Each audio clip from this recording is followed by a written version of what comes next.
Let's talk now about this brazen murder of Marius Van Der Merwe, Witness D at the Madlanga Commission of Inquiry, and its igniting calls for stronger witness protection safeguards.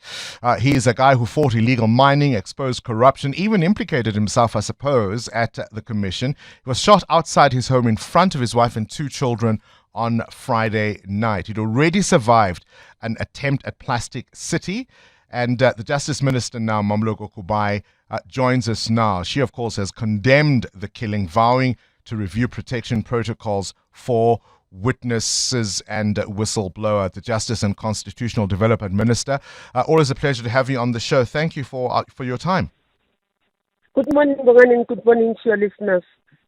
I suppose let me firstly get a response to the murder of Marius Van Der Merwe, and what I imagine it must now imply about other Madlanga Commission witnesses. Look, as we say, it just sends a chilling, a reaction. You just wonder how we get people so present in our country.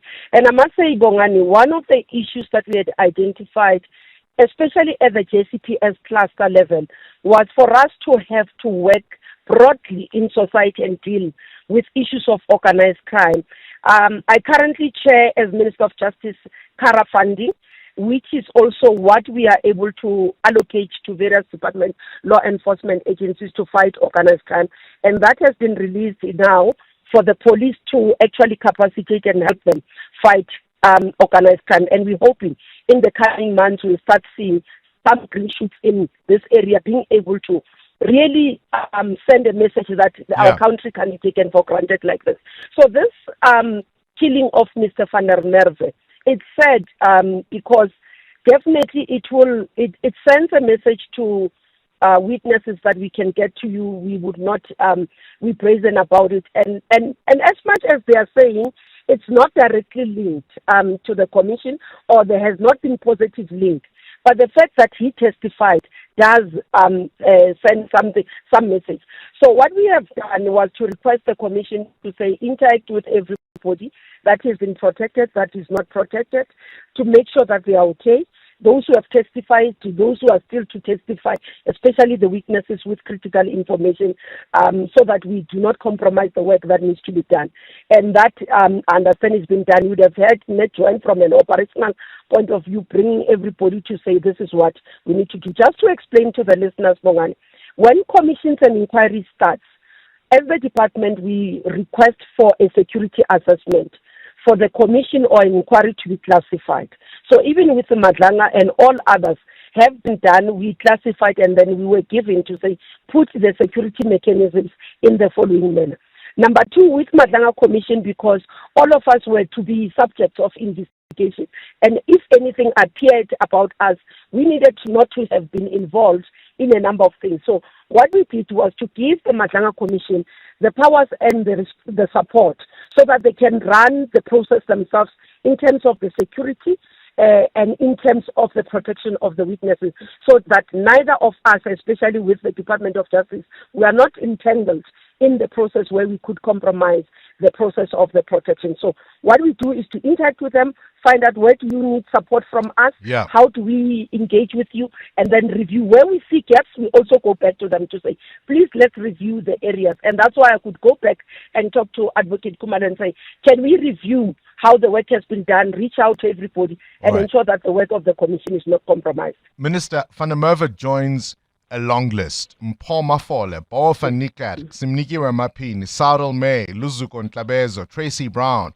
Andrew Mkoti, Papita Diokoran, Thomas Murray and his father Kluter, Charles Kinnear. I could go on and on and on. Why is this list growing? Let me tell you, there's two things, and it's unfortunate. The list is growing. We need to stop the list growing. But there are two things that we've got to look at, Bongani. One is that we've got what we call whistleblower. Whistleblower is a person that has not testified anywhere, but let's say an official in a department is processing invoice, sees something wrong, and then raises a flag maybe to the executive authority or to the senior manager, and then that person becomes vulnerable. And those, most of the time, are worse exposed because There isn't any law enforcement agency around them at that time. There isn't a person that investigates, because even if they raise a flag at that time, there is still, for example, it will be internal investigators. So what we are doing, that's why Saturday I announced a protected disclosure bill that we have finalized as the department, that we are introducing in the system. What it will do, it requires either from national, province, local, to say when you have a matter like this coming up to you, you have within particular time frame to respond. Number two, you've got to take care of the person and ensure the safety of the person that is actually coming through. But also, what it will do is that if we do not respond, let's say it's a minister that receives this protected disclosure about corruption happening in the department, doesn't exist, they are able to escalate because we will appoint a judge. The bill requires to appoint a judge as an oversight of this mechanism. So it will be a team that works with the judge to support the judge. But also it actually does punitive measures to those who do not act when they are given information. We do believe that it will go a long way, because currently, if you talk about your Babita, you talk about the internal investigator in the city of Ekurhuleni, those would not have been working at that time as they were doing that work with a law enforcement agency. So it's the gap that exists that we are trying to close. Minister, let's clear up some confusion around Marius Van Der Merwe. Was he offered witness protection? Because as I understand it, his wife told the city press he wasn't. Yes, the commission says he was offered. That's what I was given as a report. He was offered, and the commission says he declined. The difficulty is he obviously testified at a remote location. That's why until he was killed, we all referred to him as Witness D. Is it fair to assume that, firstly, he being a security expert himself, even if that protection was offered, he might not have felt it was adequate? But he could have given feedback. I don't have the details and I don't want to speculate, Bongani. And I think all of us should think. The issue here, and I can tell you, I don't think the security is less adequate. Let me just tell you the work that we do. SIU currently works with investigators, works with whistleblowers, been able to protect. We've never had even a single incident that relates to SIU. We do it in partnership. We've got witness protection under NPA. The last incident that we've seen in the country in the work that we are doing is 2018.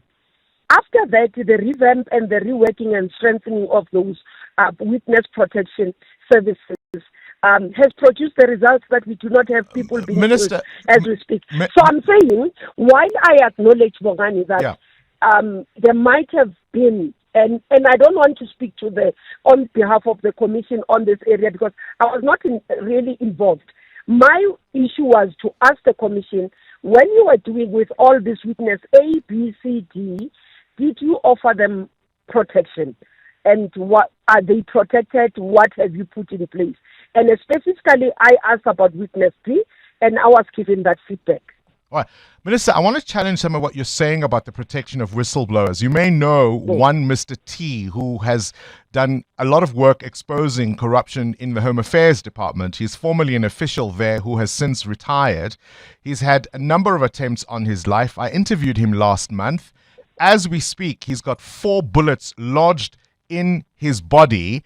And I interviewed him about being a witness and being a whistleblower and whether or not he was receiving protection. And his assertion is that once the evidence has been given, a witness, a whistleblower, is on his own. Have a listen to what he says he feels as we speak about his own life. Have a listen to this little moment. I'm not afraid to die, but to be killed is not a nice thing. I'm the only remaining parent.